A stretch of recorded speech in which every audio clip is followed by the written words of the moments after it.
Hutang negara menjadi 6.000 triliun saat ini, naik hampir 4.000 triliun dalam waktu 6 tahun bekerja. Hebat pokoknya. Bayar bunganya saja kalau 5% setahun adalah 300 triliun. Untuk bayar bunganya, ngutang lagi. Top sekali lagi, top dah pokoknya. Bagaimana bayar? Lawong APBN selalu minus, untuk biaya rutin belanja negara aja minus. Piejal, sampean kelola negara dihapusi pembantu-pembantu sampean, kok ya masih dipakai gitu loh. Gak kasihan nanti pas pada nggak njabat diuyak-uyak masalah ketidakmampuan sampean semua. Kan malu. Sekarang aman karena punya ribuan buzzer yang menutupi kekurangan dengan serangan terhadap pengkritik walaupun pengkritiknya memberi solusi. Buzzer sudah berhasil membunuh karakternya para pemberi solusi lain di dalam cara cerdas bernegara. Ketika ditanya misalnya kapan pindah ibu kota ke Penajam, nanya kapan LRT jadi yang mulai mangkrak banyak, kenapa tagihan ke BUMN kami ini sering gak dibayar, mundur, bahkan mundurnya sampai tahunan. Pasti sang penanya dihujat sama buzzer, mati aja karakternya. Kita tanya lagi, kok mulai kayak oligarki ya BUMN-nya, kerja pakai uang pengusaha kecil, dibayar hanya DP, terus pas selesai pelunasannya amit-amit nggak pernah sampai terbayar, lama. Itu BUMN apa oligarki sih? Negara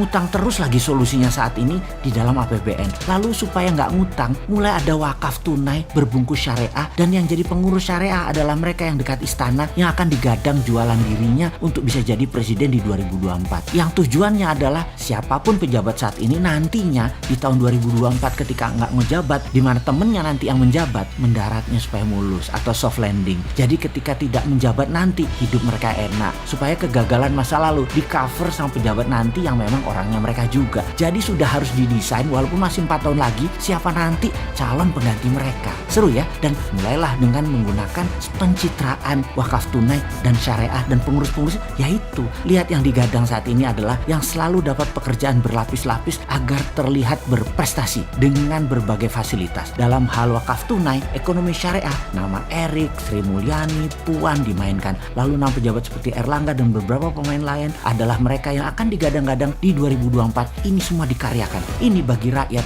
Banyak yang tanya, mau kerja untuk rakyat atau promosi dirinya? Kalau Bosman Sontoloyo memang promosi, menjual konsep bernegara yang disebut Mardigunation dan konsep ekonomi yang bernama Mardigunomic, menantang siapapun di tahun 2024 yang akan jadi pemimpin bangsa ini. Yuk duel platform bernegara. Apa Bosman Sontoloyo mau jadi presiden? Oh enggak bakal. Konsep platform yang dijual yang harus dipakai oleh siapapun yang mau jadi pemimpin dengan pola new mind. Dan menurut saya pribadi, semua yang di sekeliling pejabat sekarang dan partainya tidak memilih konsep MMT Mardigunomic yang new mind, karena mereka semua masih old mind. Tapi saya yakin rakyat pintar sadar bahwa bernegara ala 6 presiden kecuali Pak Karno sudah menggunakan kekuatan hutang dan bergantung pada negara besar serta globalis. Konsep Mardigunation adalah patriotik nasionalis. Kemungkinan besar dengan kekuatan aset sumber daya alam inilah printing money dipakai sebagai dasar membangun negara ke depannya dengan orang-orang yang new mind. Jadi nanti ke depannya masyarakat akan punya dua pilihan. Pilih gaya ekonomi dan berbangsa 6 presiden yang lalu yang old mind, atau pilih model asik patriotik nasionalis